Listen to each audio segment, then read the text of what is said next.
Ijambo ry'Imana Imana yashize ku mutima ni ijambo rikomeye, ijambo rivuga ngo le nœud de l'évangile c'est la croix.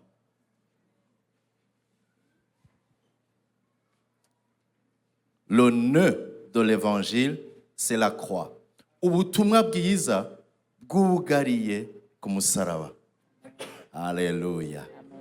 Ubutumwa bwiza, inkuru nziza yose twumvise ya Kristo Yesu, byose vyugariye he? Ku musaraba. Hari abantu bahora bavuga ngo byose niho vyugariye, ngo vyugariye hajya nyene. Ivy'agakiza n'ivy'inzira y'agakiza n'ivy'ubutumwa bwiza nta handi vyugariye, ni ku musaraba. Turaza kubibona. Tubibona mu gice tuza gusoma mu bice bitatu, hari bice bitatu tuza gusoma, ariko ivyo bice bitwereka yuko Yesu imbere yo gushika ku musaraba hari ibihe bigoye yaciyemo. Ivyo bihe bigoye yaciyemo vyose vyamujana kugukwepa umusaraba. Hari inzira nyinshi zitandukanye Satani yagerageje gucishamo Yesu kugira ngo amuhushishe umusaraba. Imbere yo gushika ku musaraba harabaye intambara zidasanzwe mu mpemu kugira ngo Yesu awuhunge. Ariko Imana ishimwe, uno munsi tuzakuvugana ingene le centre canke ihuriro, ipfundo, umutima w'ubutumwa bwiza ari umusaraba. Alléluia. Ihuriro, le centre, le nœud et le cœur de l'évangile, c'est la croix. Ihuriro, ipfundo, umutima w'ubutumwa bwiza nta kindi atari umusaraba. Alléluia. Ndabasabire rero badusomere ibice bitatu.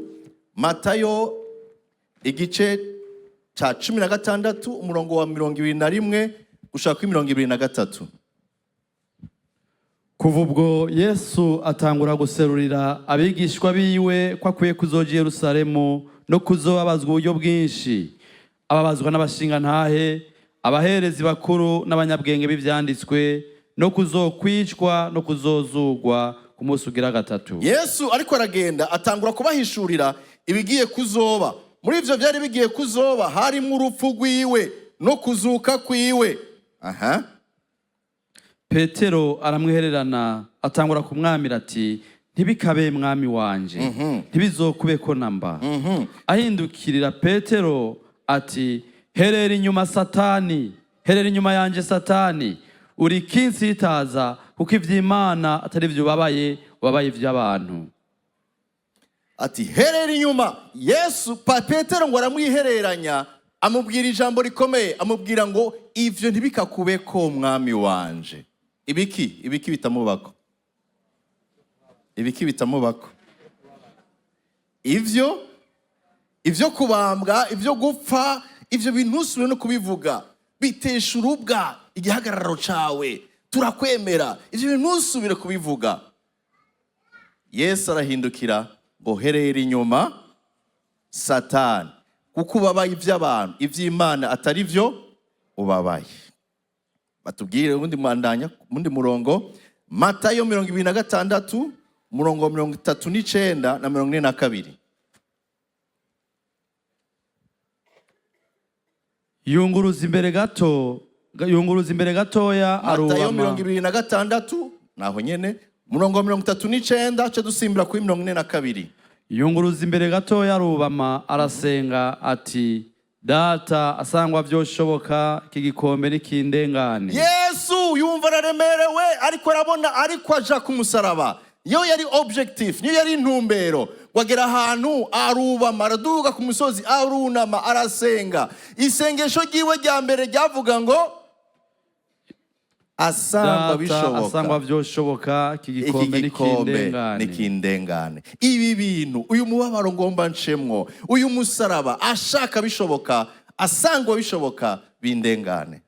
Ariko ntibibe uko jewe ngomba. Mugabo aravuga ati, ntibibe nk'uko ngomba, bibe nk'uko ugomba. Yamara bibe nk'uko wewe ugomba. Amen.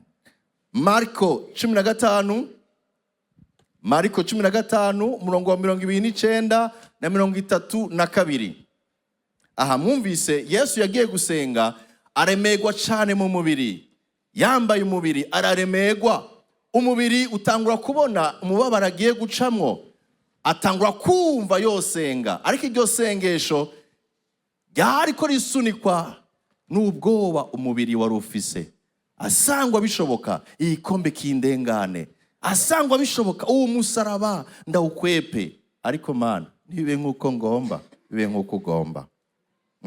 Mariko 15:29-32. abahahita baramucurira bazunguza imitwe bati yo. Aho ageze ku musaraba, ari ku musaraba, abarengana bose bahita imbere y'umusaraba baramucurira bati yo. Usambura urusengero kagubaka mu minsi 3 niwikize wimanure ku musaraba. Ikure ku musaraba. N'abaherezi bakuru bamucurira batyo bongorerana n'abanyabwenge b'ivyanditswe bati. Abaherezi n'abanyabwenge b'ivyanditswe aho nyene munsi y'umusaraba bagize association yo kugira iki? Kumucurira. Yo kumucurira.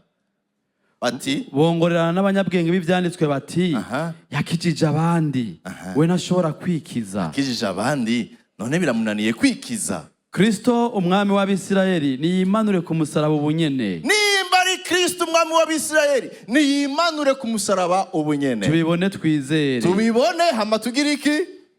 N'abari babambanywe nawe nabo baramutuka. Niyamanuka ku musaraba turamwemera. Igikintu niyagikora akikura ku musaraba nukuri turamwemera. Tumwemera ryari? Niyakora akantu kadasanzwe akikura ku musaraba. Imirongo 3, ibi bice 3 ndabahaye bihuriye he? Aho bihuriye nuko habaye intambara Satani yitije ivyiyumviro vya Petero kugira ngo abuze Yesu kubandanya no ku musaraba. Nico gituma Yesu yahindukiye bwira Petero ati mvi nyuma Satani.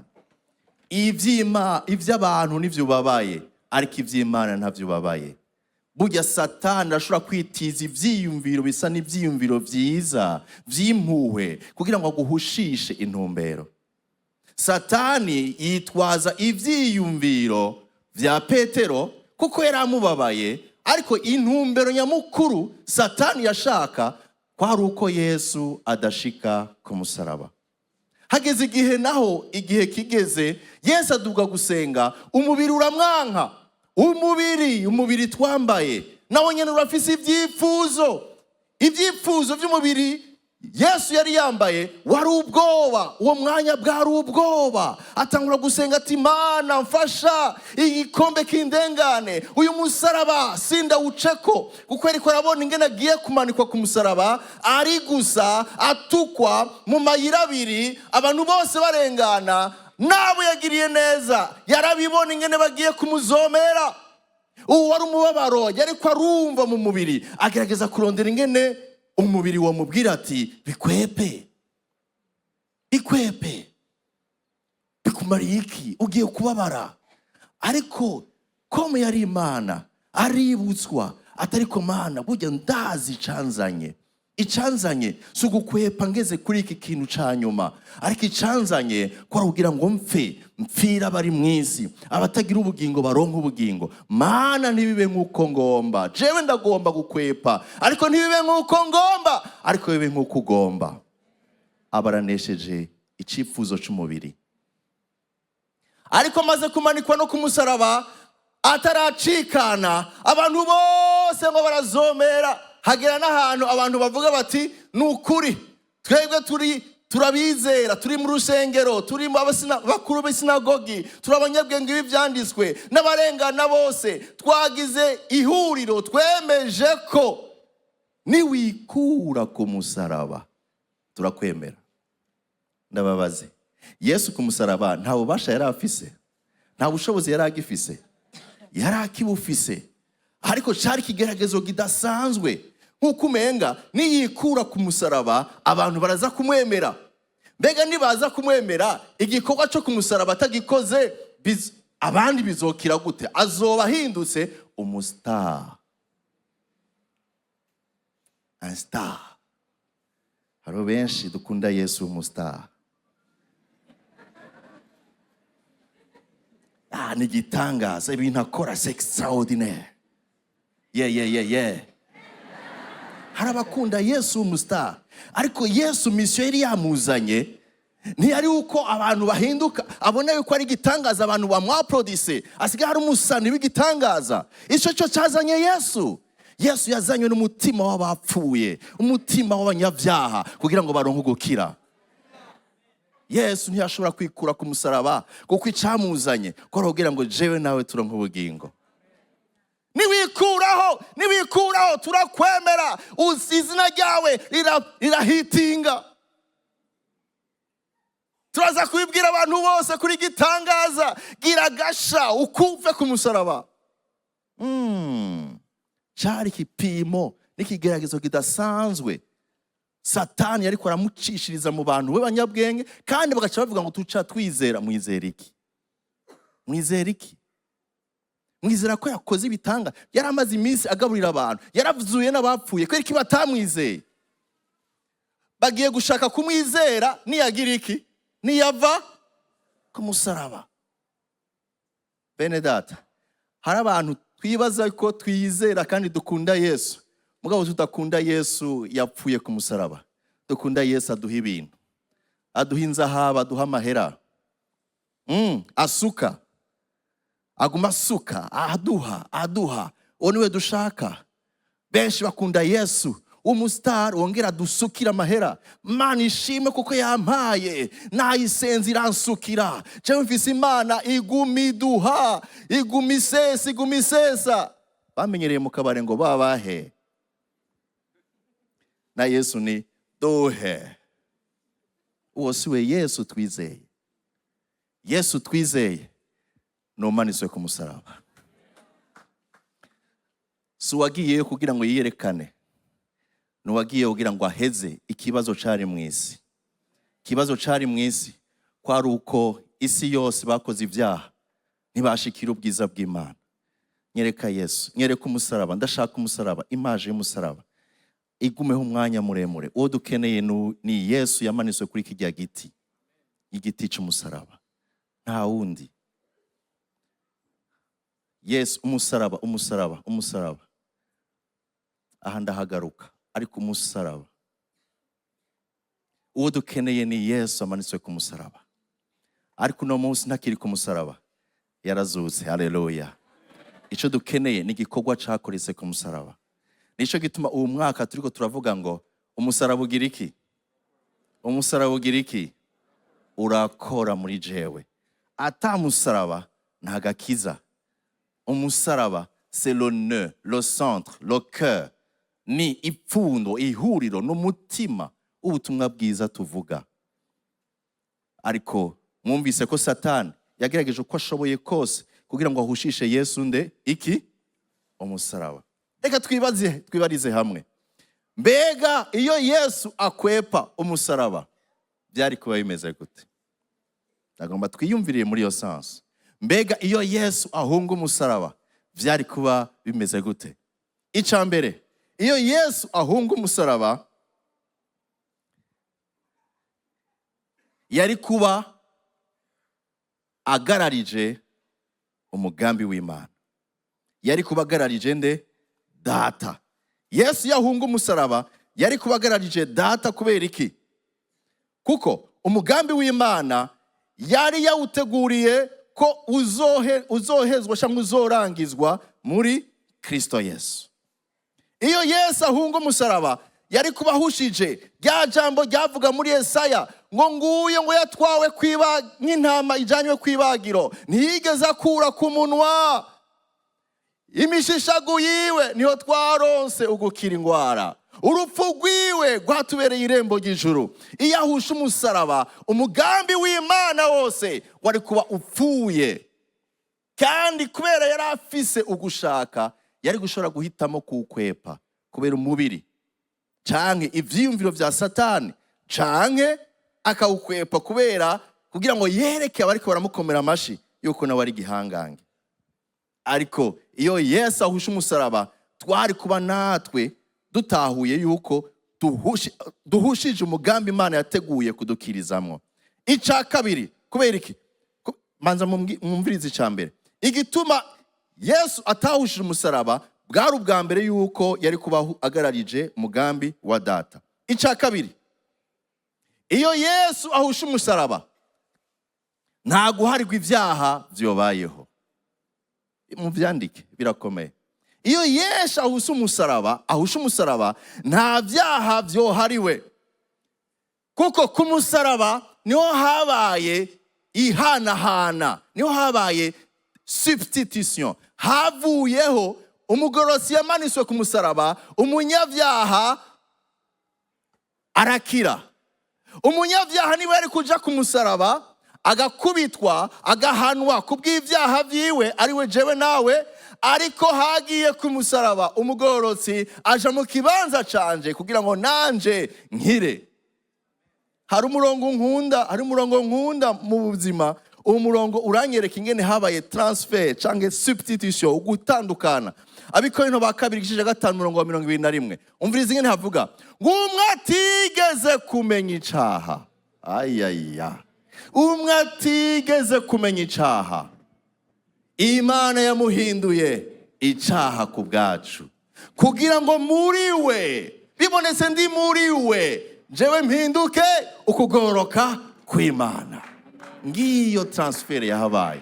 Umwe atigeze kumenya icaha, Imana yamuhinduye icaha ku bwacu, kugira ngo muri we, bibonetse ndi muri we, ndonke ubugingo ukugororoka kw'Imana. Sindugorotse kubera nkora ibyiza, sindugorotse kundi parfait, oya, ariko ndumugorotsi kuko umugorotsi yahindutse umunyabyaha, afira ibyaha byanje, nanje nakira ukugororoka. Iyo Yesu ahusha umusaraba sinari kuba narahariwe ibyaha. Bibiri ivuga ngo mu Baheburayo 9:22 havuga ngo kandi ihema n'imbombovu zavyo 9:22 na kangahe 22 pana nuko ivyagezwe biri ibintu nka byose vyozwa n'amaraso, kandi hatavuye amaraso nta guharirwa ibyaha. Iyo Yesu akwepa umusaraba nta maraso yari guseseka, kandi sinari kozwa ibyaha, kuko byari bikeneye amaraso, kandi amaraso y'utagira icaha uwo nawe ni Kristo Yesu. Mu yandi majambo, iyo Yesu ahusha umusaraba nari kuguma ndi munsi y'ibyaha, nari kuguma ndi munsi ya condamnation, nari kuguma ndi séparé, ntandukanyije n'Imana, kandi nta gucungurwa nari kuba mfise. Iyo Yesu, icya gatatu, iyo Yesu ahusha umusaraba Satani yari kuba ronsi intsinzi igaragara. Satan aurait remporté une victoire apparente. Igihe Yesu yari gushobora gukwepa umusaraba, Satani yari gukoma amashi, yari gushima, yari kunezerwa, yari kuvuga ngo kakagabo nagateye ubwoba, none mission ntiyabaye accompli. Mission ntiyashitse, ivyamuzanye ntivyashitse, namuhindukije ndamutera ubwoba arabivamwo. Imana yari gusigara Satani acokora Imana ngo wari wishimiye yabikwefye, none uzoronka nde wundi? Ariko Imana ishimwe, Yesu yarabandanije gushika ku musaraba. Amaze gushika ku musaraba avuga ijambo rikomeye ritazokwigera ryibagirwa, yavuga ngo vyose bigize iki? Haleluya!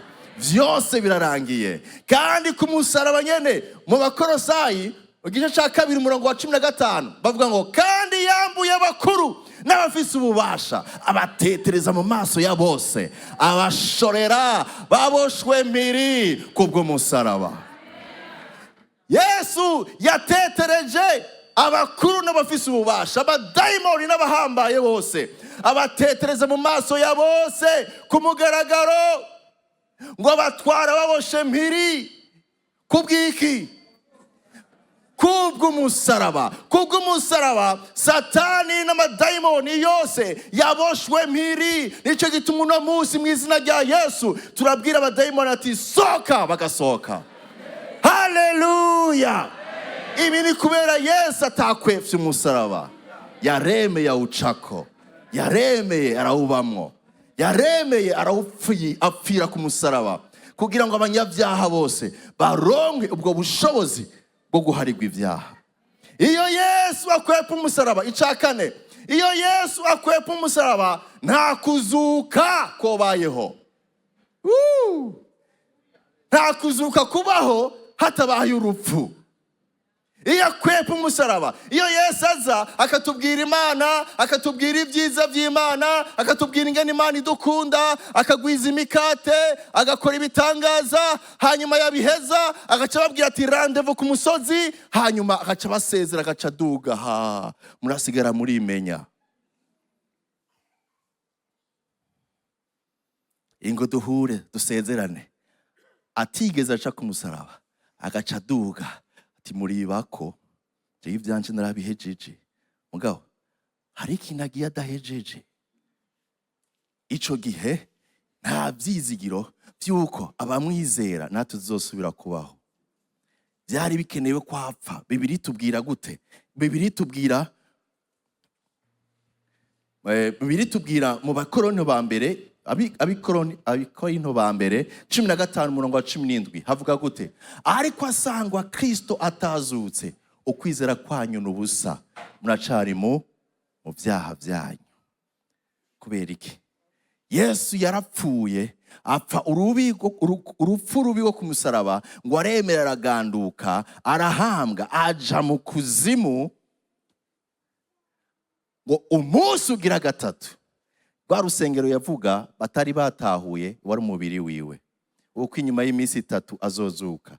Nabo bakibaza ngo azosambura urusengero bubatse imyaka n'imyaka, hamaca gubaka mu minsi 3. Bumva mu mubiri, babitahura mu mubiri ngo wa undi yavuga ngo azosambura urusengero ngo gubake iminsi 3, yari ko avuga umubiri wiwe ingene azopfa, ariko umunsi ugira gatatu akagira iki?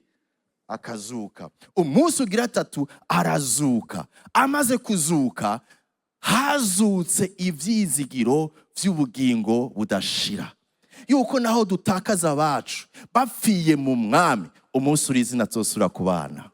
Mbega ivyishimo, mbega umunezero. Abo twatandukanye tutanka twakunda, ariko babaye mu mwami bakaba bizigigwa, umunsi uri izina tuzosura guhura, turirimbe za ndirimbo, dutere ya makorasi. Haleluya. Ico gihe nta uzobatera mu ijwi ritari ryo, twese tuba turabaririmbyi badasanzwe. Haleluya. Hari uhagarara imbere akavuga ati muranyihanganira, mwumviriza amajambo ariko ntimwumvirize ijwi. Ico gihe twese tuzokumviriza vyose, kuko vyose bizoba biri parfait. Iyo Yesu adapfa, yari kubahushije kimwe mu vy'abakristo twizera. Ukwizera kwacu guhagaze ku buzima bwacu butazohera hahandi nyene, tuzozuka. Abakristo nico gituma dufise ivyizigiro bitandukanye n'ivyizigiro by'abandi. Iruhande muri Kongo hari abo yitwa ba Kadima, Kimbangu, Mukungubira. Abo bose barapfuye ariko bahezeyo. Ababizera bashishikara gukora neza iki? Imva zabo. Ariko imva ya Yesu no munsi irugurutse, ni muzima. Abamwizeye, ariko abo bantu bizera ba Mukungubira, Kadima, Kimbangu barafise n'amakorare, bararirimba, baravuga ubutumwa, ariko ubwo butumwa bwose buvahe bukajahe nimba atakuzuka? Ukwizera kwacu n'ubusa. Uwo twizeye ntiyahezeyo. Ububasha bw'urupfu nta bubasha bwari bufise kuri we. Nico gituma bamwizeye ububasha bw'urupfu rwaneshejwe mu gupfa no kuzuka kwa Yesu Kristo. Nico gituma iyo Yesu adapfa ku musaraba, iyo Yesu atemera guca ku musaraba, nta musaraba, iyo tabo musaraba nta mva yari kubihari, nta kuzuka kwari kuba kuhari, nta n'ishengero ryari kuba rihari, ariko kandi nta n'ivyizigiro. Nta ishengero ryo habaye, nta vyizigiro. Twobaye nka babandi bavuga ngo kula urare ungari muzima, hariya mu kuzimu ntaki nta biriyo. N'indirimbo nyinshi ziryoshe zikaryohera isi ngo kura ingari muzima, hariya mu kuzimu nta byiza bihari, tujye ngaha kuko mu kuzimu ntaco tuzobazwa. Ariko baribagira yuko inyuma y'urupfu hari ubundi bugingo. Iyo ataba umusaraba ntitwari kubona ivyizigiro byo kuzobaho ibihe bidashira, no kuzuka kwacu ntikobayeho. Aha nariko ndavuga ivyerekeye Yesu. mbega iyo twebwe naho twanka umusaraba, mbega bigenda gute iyo duhakanye twebwe abizera canke abantu bari mu isi, bigenda gute iyo duhakanye igikorwa c'umusaraba? Aha naho nyine tuguma tuhiyumvire ko, ndizera ko tuhamarira akanya gato. Mbega bigenda gute iyo twebwe duhakanye igikorwa c'umusaraba? Guhakana igikorwa c'umusaraba ntibisigura gusa guhakana Yesu, ariko bisigura no guhakana guhinduka. Ihinduka ryacu naryo ntiriboneka kubera iki? Ko duhakanye Yesu. Guhakana Yesu, guhakana umusaraba wa Yesu, no guhakana agakiza. Iyi kintu muracumva, ndibaza ko cumvikana. Iyo uhakanye umusaraba wa Yesu, uhakanye yuko agakiza ushobora kukaronka biciye mu musaraba. Nta handi turonka agakiza. Agakiza ntitwaronka kuko dusigaye dufise ubuzima bwiza. Agakiza ntibisigura ngo nukuva mu bihe byo kubabara ugasha ubaho neza, kumbure wagize Imana uronka akazi keza, wakize ariko ntiwakijijwe. Hari itandukaniro. Iyo duhakanye igikorwa c'umusaraba, tugira agakiza kari fake. None wawizeye iki? Niba abandi bahora bavuga ngo mimi naingililia pale, urakijijwe? Mimi naingililia MINEVAM. Bisigura iki? Bisigura iki? Hari abantu bafise aho binjirira, bafise aho batonda, mugabo batazwi mu gitabo c'Imana. Saho winjirira. Igihe uhushije igikorwa c'umusaraba, gutahura ico Kristo yakoze ku musaraba, gutahure ko yagikoze kubera uri umunyavyaha, wihane, umwakira, umuha ubugingo bwawe, agakiza muratandukanye. Mu gitabo c'ubugingo nturimwo, ariko mu gitabo c'ishengero ushobora kujamwo. Mu bantu bazwi n'abakozi b'Imana ushobora kubamwo.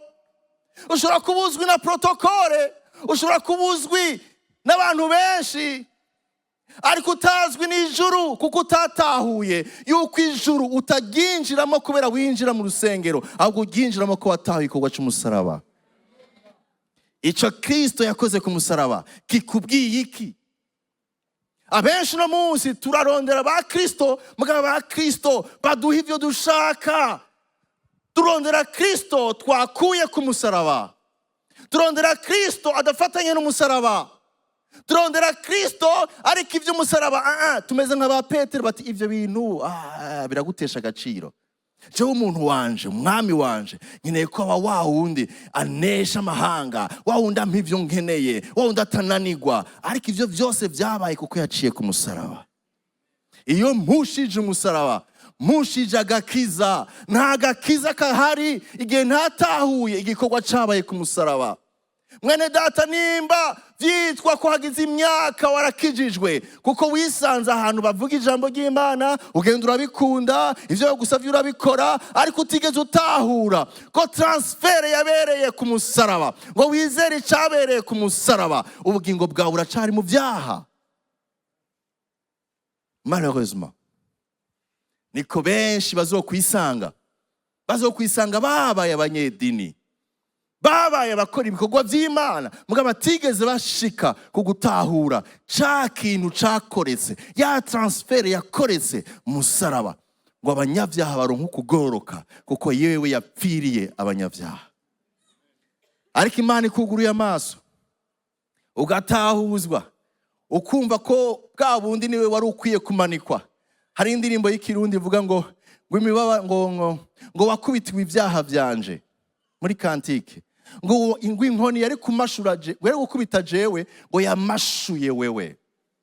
Inkoni yari gukubita jewe, yakubiswe wewe. Icumu ryari gucumita jewe, ryacumise wewe, rigucumita mu mutima.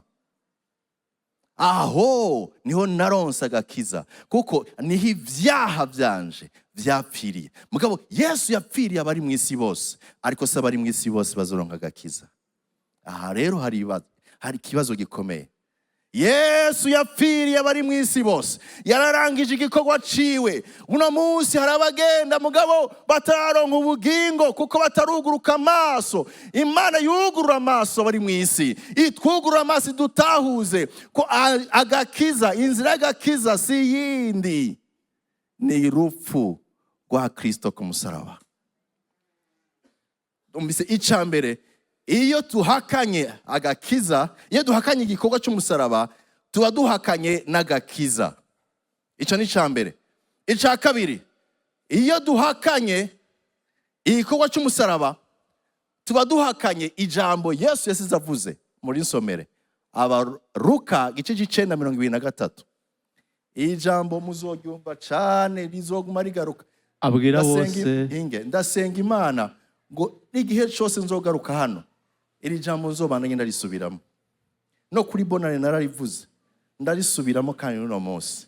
Umviriza, uwo nyene tuvuga ko yapfuye ku musaraba kubw'ivyaha byacu, mumvirize ivyo yasize avuze.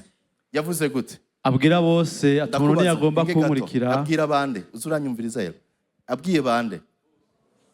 Yabwiye bamwe? Yabwiye abantu bamwe batavyitaho? Yabwiye bose. Ni bande bari hafi yiwe? N'abigishwa biwe barimwo. Abitwa yuko bari hafi ya Yesu, abwira bose. Umviriza ico yababwiye. Abwira bose ati umuntu ntiyagomba kunkurikira, niyiyanke yikorera umusaraba wiwe uko bukeye ankurikire. Umuntu ntiyagomba kunkurikira. Jewe igikorwa canje naragikoze, ariko umuntu ntiyagomba kunkurikira. Hari ico nabategerezwa gukora. Ninde yabivuze? Wa wundi twizera yapfa ku musaraba, niwe yasize avuze iri jambo nyene. Umuntu ntiyagomba kunkurikira. Jewe ndiko nja mu ijuru, jewe ijuru ni jewe rembo ry'ijuru. Mugabo umuntu ntiyagomba kunkurikira. Ngiki icyo asabwa. Agira iki? Yikorere umusaraba. Umusaraba wa Yesu. Yikorere umusaraba wa Yesu.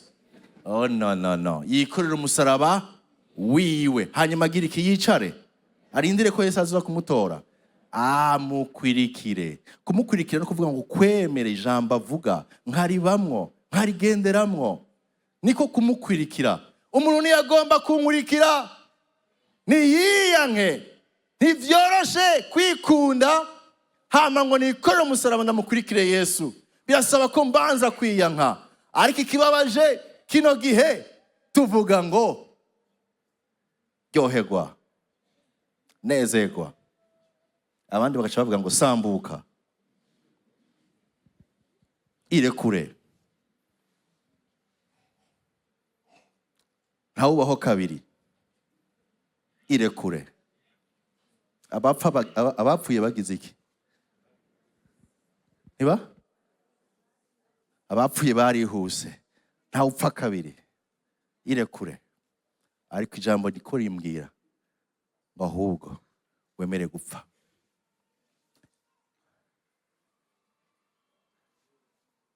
Ndakwifurije gupfa mu mubiri. Nimuze mugakate. Ndakwifurije gupfa mu mubiri. Gupfa muri vya bindi uhahamiye. Gupfa muri vya vyifuzo vyawe bihushanye n'ivy'Imana. Gupfa muri ka kamere kubwibone. Gupfa muri rya shari.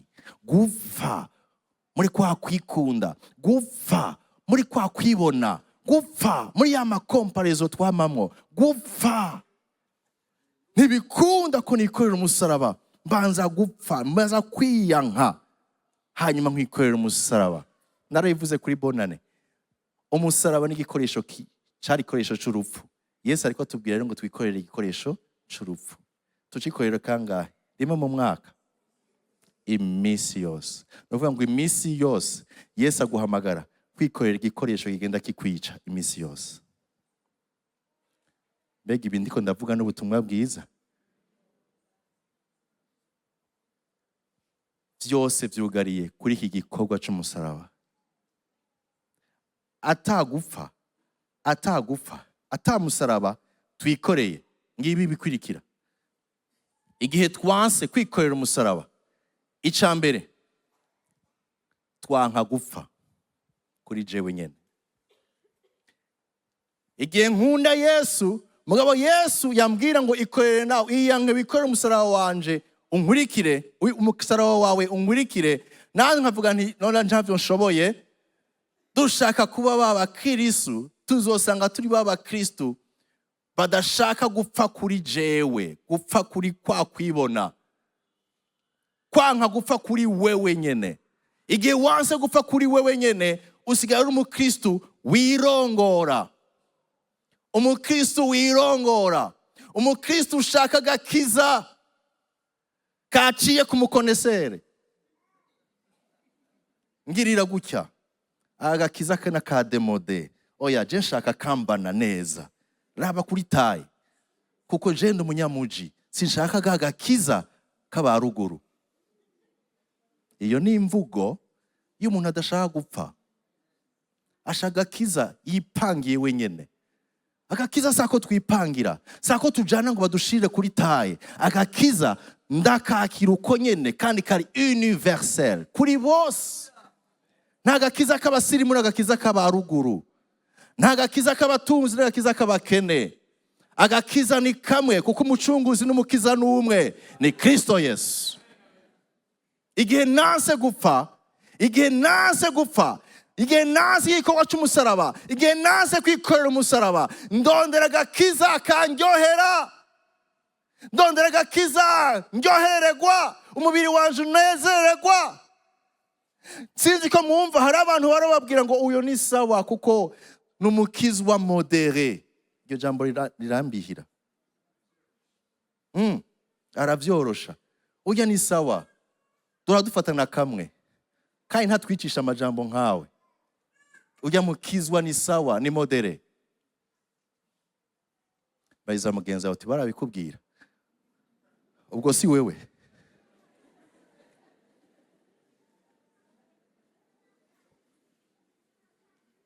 Nagakiza tudashaka ko Kristo yica bwa bwibone bwacu, bya bintu byacu bitahwanye n'ivy'Imana igomba. Dushaka agakiza kacu. Ntunkorereko, ntunkorereko, gira ibindi byose mugabo ntunkorereko. Aha hantu ni wahakora, turahuza ubwayi. Bamwe ngo ndashira agakiza hasi ndakwereke, ndasubira kwihana. Nabakizwa bahagurutse ngo bariko bakurikira Yesu, ariko umusaraba bawusize he? Muhira. Hari n'abaza gusiga umusaraba ngaha, iyo binjiye n'abantu beza ga yemwe, n'abantu beza, niyo bariko barasenga n'abantu beza. Umuhonyore gatonya hajya hanze, uramenya ko umusaraba wiwe yawusize mu ishengero.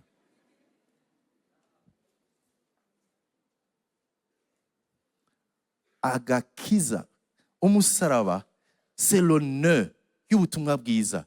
Iyo nase umusaraba, iyo nase kuwikorera, nzoba umukizwa apfuvye. Apfuvye. Ni wa wundi abantu barabe bakavuga bati ivyanyu birayobeye. Nimba gukizwa ruko nuko nyene. Kubera iki? Barizeye Yesu mugabo ntibamushatse ari ku musaraba. Ico ni cambere. Nukuraba neza nimba barakijijwe, nimba bakiriye Yesu yapfuye ku musaraba, canke bakiriye superstar. Ica kabiri, ntibemeye kwikorera umusaraba wabo. Uwo Yesu nyene bizeye yababwiye ngo fata uwanyu, fata uwanyu. Ninde ngatagira umusaraba? Nta numwe, kuko umusaraba ni igikoresho cica ka kamere kagwanya Imana. Nta numwe, kuko twese twambaye umubiri turafise ibitugwanya, turafise ibidashaka ko dukunda Imana, turafise ibintu bitatwemeza ko twokurikira Imana, turafise ibyo dushaka bihushanye n'ivyo Imana igomba. Ndashaka umusenga mugabo kandi umubiri ukambwira ngo urakavya. Ndashaka kugoroka, ndashaka kugendera mu kuri, ariko umubiri ukambwira ngo wigize nde? Bigize marayika. Uyu mubiri hari ivyo umbwira byinshi, ariko ikizonshoboza kumukurikira kandi akanezererwa nuko nanje nzofata umusaraba nkabwira wa mubiri uti urapfa tu, urapfa tu, urapfa tu. Umubiri ukakubwira ngo abantu nk'abarya je sindabakunda, sindabiyumvamo, mwishengero hari abantu benshi bafise iyo mentalite. Uyu ni sawa, uyu twojana, uyu bajya ni babi. Cyese ndabiyumva mu mutima wanje numva ata. Urakeneye gufata umusaraba pana kuwudepoza. Icako kamere kakubwira ngo amacakubiri yakuweho niki n'umusaraba. Ko Bibiliya itubwira. Ahandi ho nta gikristo turimwo. Turiko turabesha Imana, twinjira mu rusengero dusohoka, mugabo udashaka guhinduka. Igihe nanse ku musaraba uhindura ubugingo bwanje. Ubuzima bwa gikristo, voilà. Ubuzima bwa gikristo buhinduka buri superficiel. Buhinduka bwa juju.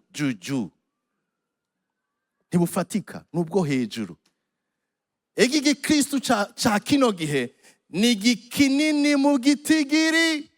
Bose bavuga ngo n'abakristo, bose barazi inkuru za Yesu, ariko bose benshi bari superficiel. Kubera iki? Kuko igikorwa cy'umusaraba ntibariko baremera ko gikora mu buzima bwabo.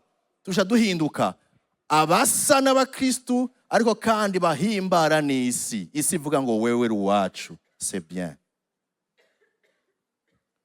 Umunsi umwe umuntu ahaguruka agenda gusengera amadayimoni, gusenda amadayimoni. Sohoka mu izina rya Yesu, sohoka mu izina rya Yesu. Amadayimoni ati ye. Wewe urubahutse kubitubwira, ntuzi ibyo twamamwo. Reka abandi, reka. Yari kumwe n'abandi, aramara. Kubera iki?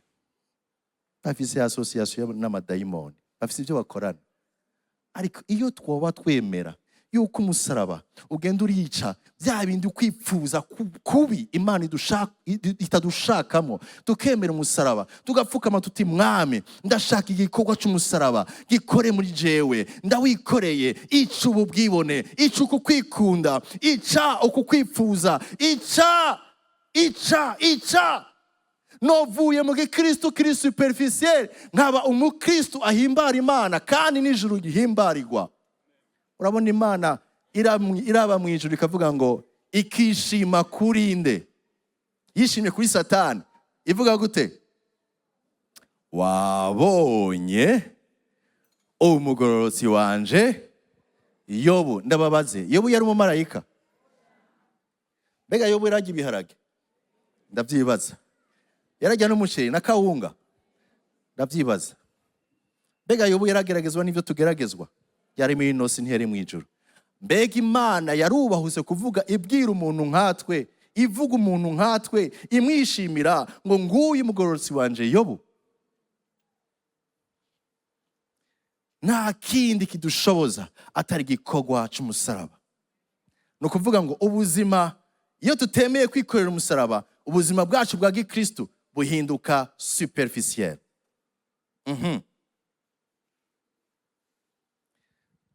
Tuzosanga ubuzima bwacu ntidushaka kubabara, ntidushaka kubabazwa.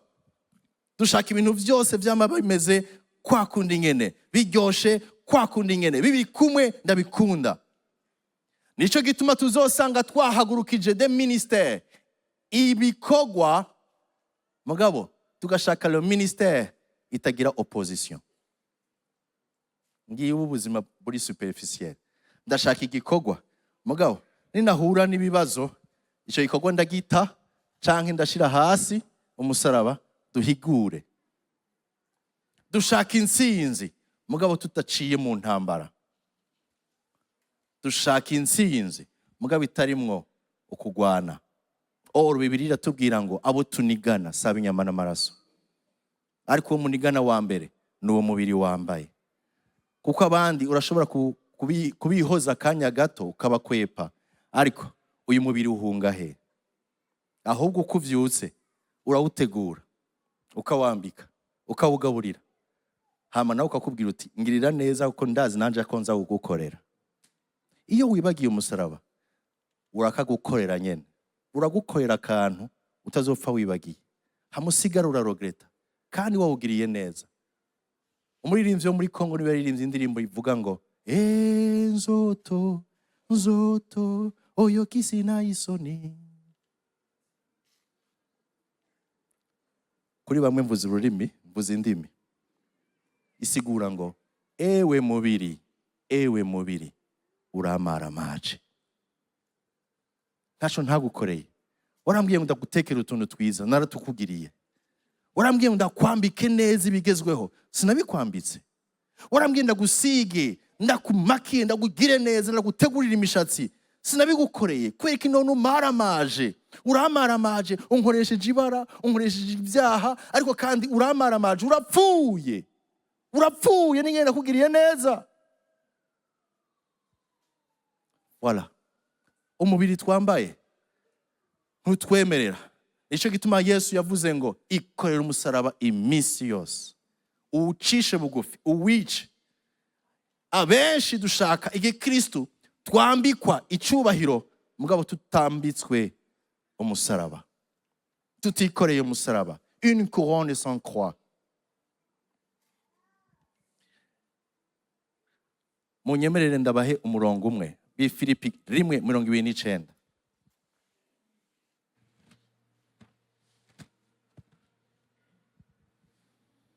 Filipi 1:29.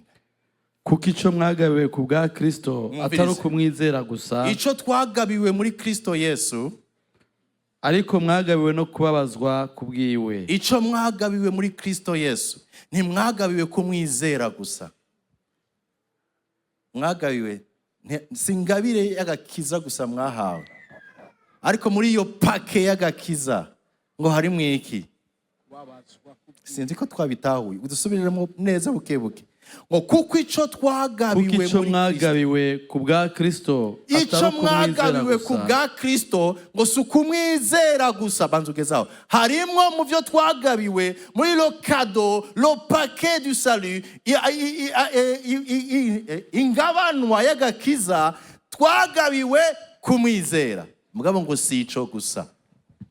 Ndababwira ikindi bavuga gute? Ngo twagabiwe n'iki? Ariko mwagabiwe no kubabazwa ku bwiwe. Ngiki rero, iki turashaka kwakira pake y'agakiza, mugabo dukuremo iki? Ugurura ukuremo iki? Oya, je sishobora kubabazwa, sishobora kwemera ibi bintu. No, bo barakagaye, bo bangaye, nzobereka ko nanje mfise yomva. Ay. Narabonye abantu b'Imana bahinduka mu kanya gato. Wa undi nahora mbona adufasha mu ijambo ry'Imana, adukomeza mu kanya gato ikibazo caravyutse, ndabona barahindutse, ndatangara. Ndabona barahindutse. Ngoya. Ndavuga none uyu niwe yahora avuga mu ndimi, ubuzi indimi nizihe? Arahinduka. Yagabiwe agakiza, mugabo yanse iki? Yanse kubabazwa. Narababwiye ni bene data, n'igipimo turiko turacamo, n'igipimo kigomba gupima agakiza kacu twahawe, n'igipimo kigomba gupima igikorwa turiko turakora, n'igipimo. Ngoya. Karabaye. Abantu benshi turakunda Yesu, mugabo dushaka Yesu ntadushiremo ivy'umusaraba. Niwakura mu ivy'umusaraba ufise Yesu wundi, kandi uwo Yesu utaravye neza azokwihakana. Ati we wizeye wamubonye wa superstar, we wizeye uriya si jewe, uriya ntigeze aca ku musaraba, ariko jewe ndi n'umwe yabambwa ku musaraba. Iyo wanse igikorwa cy'umusaraba mu buzima bwawe, wanse igikorwa c'Imana muri twebwe. Uba wanse igikorwa c'Imana. Kubera iki? Iyo wanse igikorwa c'umusaraba, uba wanse igikorwa c'Imana, kuko umusaraba niwo umena ukwibona. Umusaraba niwo umena wica ukwikunda. Umusaraba niwo uhingura ugapurifia les motivations.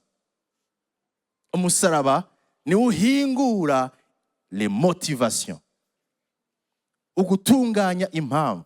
Kubera iki nkora iki ndagikorera iki, kubera iki ndagikora. Rero kugira ngo les motivations, ibidutuma dukora ivyo dukora canke tuba mu vyo turimwo, bitunganywa n'umusaraba. Umusaraba ni uza gushira habona nimba uri kubikora mu mubiri canke uri kubikora ku bw'Imana. Umusaraba kandi ni utuzanira uguca bugufi. produit l'humilité. La croix utuzanira guca bugufi. Iyo ata musaraba nta guca bugufi. Yesu yatubereye akarorero ngo aramanuka arahambwa. Iyo modele ya Yesu niyo dukeneye nimba turiko dukurikira Yesu.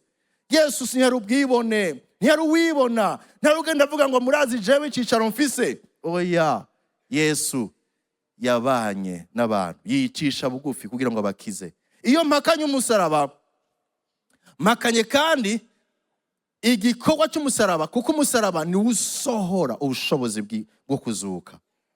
Kuvuga ngo nta buzima bushasha, nta kuzuka nanje ushobora kubona, ariko umwe yazura, bwa bubasha bwazura Yesu nibwo bushobora kuzura n'ivyapfuye muri jewe. Yesu niwe citegererezo cacu. Mwumviriza amajambo ya nyuma. Umusaraba ni kibanza cyo kugororoka. Sinshobora kugororoka bidaciye ku musaraba, kuko kugororoka kwanje kuba ari ukugororoka guhagaze kuri jewe. Le lieu de la justice. Umusaraba ni kibanza cyo kugororoka. Umusaraba ni kibanza cy'urukundo. Niho Imana yagaragariye urukundo rw'abari mu isi. Yarugaragarije hehe? Ku musaraba. Ku musaraba ni kibanza c'intsinzi. Intsinzi, la victoire. Kuko umusaraba niho twaronkeye intsinzi, kuko Yesu yavuze ngo birarangiye. Ku musaraba ni kibanza c'ivyizigiro bishasha.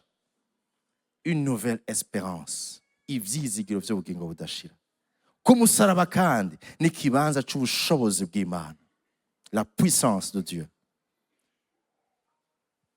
Umusaraba ni kibanza cha transformation, ihinduka. Ata musaraba nta buzima bwanje bushobora guhinduka. Cambo mu Kristo w'idini yinjira sohoka afise agakiza yishoneye wenyene. Paulo ariko aravuga, yarangije avuga aya majambo akomeye mu Bikorinto ba mbere igice ca mbere umurongo wa 17 ushaka 18. Mwumvirize ijambo yavuze. Paulo ariko arabwira Bikorinto la centralité de la croix. Ingene umusaraba ariko rufatiro k'ubutumwa bwiza bwose tuvuga. Yavuze ngo kuko Kristo atantumye kubatiza, ariko yantumye kuvuga ubutumwa bwiza ntavugishije ubwenge bw'amajambo, kugira ngo umusaraba wa Kristo ntucike ubusa. Mwumvise aka kantu ngo sinaje mvugana ubwenge kugira ngo umusaraba wa Kristo ntuhinduke ubusa. Paulo abwira Bikorinto, sinaje kubabwira de philosophie, sinaje kuba filozofa, kuko nari kuba ntankaje intumbero y'icatumye Yesu apfa ku musaraba. Naje kubabwira umusaraba. Sinaje nzanye ama filosofi kugira ngo simpave ntavuga umusaraba. Bandanya. Kuko ijambo ry'umusaraba kubaho na rubupfu, ariko kuri twebwe abakizwa n'ubushobozi bw'Imana. Niwo murongo uri hariya. Ijambo ry'umusaraba n'ubupfu kubahona, ariko twebwe abakizwa n'ubushobozi bw'Imana. Abikorinto ba mbere kabiri umurongo wa mbere shoko kwa gatanu. 1 Corinthiens chapitre 2 verset ya mbere shoko ya gatanu. Nanje bene data hamwe n'abasangi wanyu, lorsque je suis allé chez vous, sinaje ndagakura mu majambo canke mu bwenge. Ce n'est pas avec une supériorité de langage et de sagesse que je suis allé vous annoncer l'évangile. Mu kubamenyesha ibanga ry'Imana. Kuko nahisemwo kutagira ico menya muri mwebwe atari Yesu Kristo we yabambwe. Ahantu harangyohera. Mwumvise Paulo yavuze ngo nta kindi, subiramo, kuko nahisemwo kutagira ico menya muri mwebwe. Nahisemo kutamenya ikindi na kimwe muri mwebwe atari Yesu Kristo we yabambwe. Atari kumenya nimba Yesu kandi Yesu yabambwe ari muri mwebwe. Yesu ashimwe. Hari igihe ubona umuntu akanezerwa cyane yuko nabonye kanaka, yo nawe arasenga, yo Imana ishimwe, arazi kugira mu bwiza tunga akomeye. Mbega hajya ukora hehe?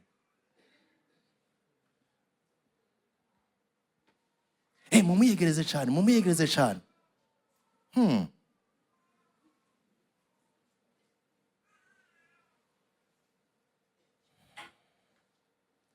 ngo ni igifi kinini.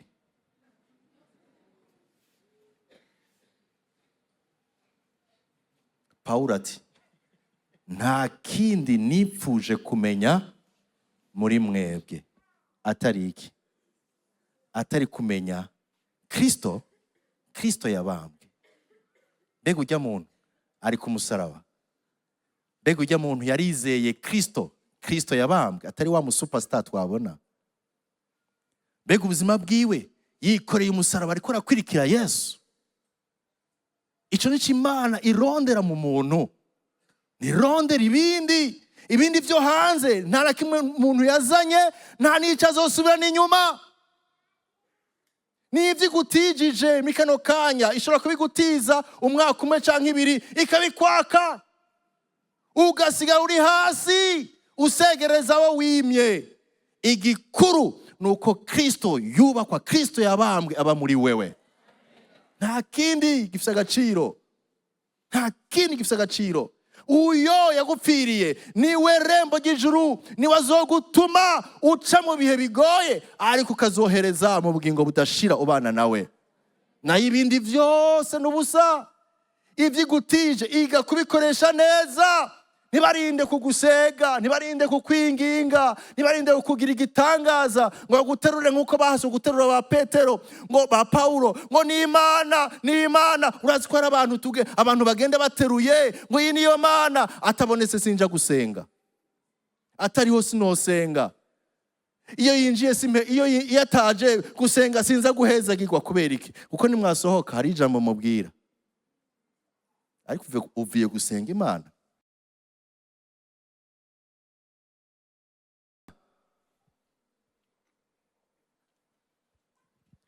Pawulo avuga ijambo rikomeye. Car je n'ai pas eu la pensée de savoir parmi vous autre chose que Jésus-Christ et Jésus-Christ crucifié. Moi-même, j'étais auprès de vous dans un état de faiblesse et de crainte et de tremblement. Verset 3. Ariko nabana namwe mfise intege nke ndi n'ubwoba mpinda agashitsi kenshi. Na Pawulo ubwiwe yari afise intege nke. Et ma parole et ma prédication ne reposaient pas sur les discours persuasifs de la sagesse, Imvugo yanje n'ukwigisha kwanje ntivyarimwe amajambo y'ubwenge yo kwemeza abantu, mais sur une démonstration d'esprit et de puissance. ariko vyaserukamwe mpwemu n'ubushobozi. Esprit de puissance, mwumvise ni vya bindi vy'umusaraba. Umusaraba hariya bavuga ngo umusaraba ngo n'ubushobozi bw'Imana. Na hariko ravuga ngo amajambo yiwe yarimwo démonstration d'esprit et de puissance. Kubera iki? Afin que votre foi soit fondée non sur la sagesse des hommes mais sur la puissance de Dieu. Kugira ngo kwizera kwanyu ntiguhagarare mu bwenge bw'abantu ariko guhagarare mu bushobozi bw'Imana. Kwizera kwanyu ntiguhagarare mu bwenge bw'abantu ariko guhagarare mu bushobozi bw'Imana. Ubwo bushobozi bw'Imana nabwo bwagaragariye ku musaraba. Iyo uhushije umusaraba nta guhimbaza Imana. Mwibuke les 5 objectifs dufise. Iyo uhushije umusaraba mbe guhimbaza Imana gute? Kuguhimbaza Imana ari kuvuga ngo Mana warapfuye, hari igikorwa wakoze nico gituma ndi ukundi. Iyo uhushije umusaraba nta guhimbaza Imana kuhari, hariho guhimbaza wewe canke abantu. Nico gituma hari indirimbo zimwe mukwiye gusuzuma, indirimbo zivuga ingene uri gitangaza, ingene kandi ziri mu ishengero, ingene uri gitangaza, yo jewe simeze nk'abandi. Izo ndirimbo zirahari, suzuma. Mbega izi zihimbaza Imana, kuguhimbaza kukuri kuva ku musaraba. Iyo ataguhimbaza, iyo atamusaraba nta gukura, kuko umusaraba niwo umenagura ugatuma umuntu akura asa n'ishusho y'Imana. Iyo atamusaraba nta gikorwa, nta ministeri, kuko ministeri igikorwa wakora cyose nico kwikwegerako, nico kwiyuzuriza. Ariko igikorwa cy'umusaraba iyo kihari ni igikorwa kiza guhuza abantu n'Imana. Nta ministeri ihari atamusaraba. Ikitavuzwe cyo nta mission ihari atamusaraba.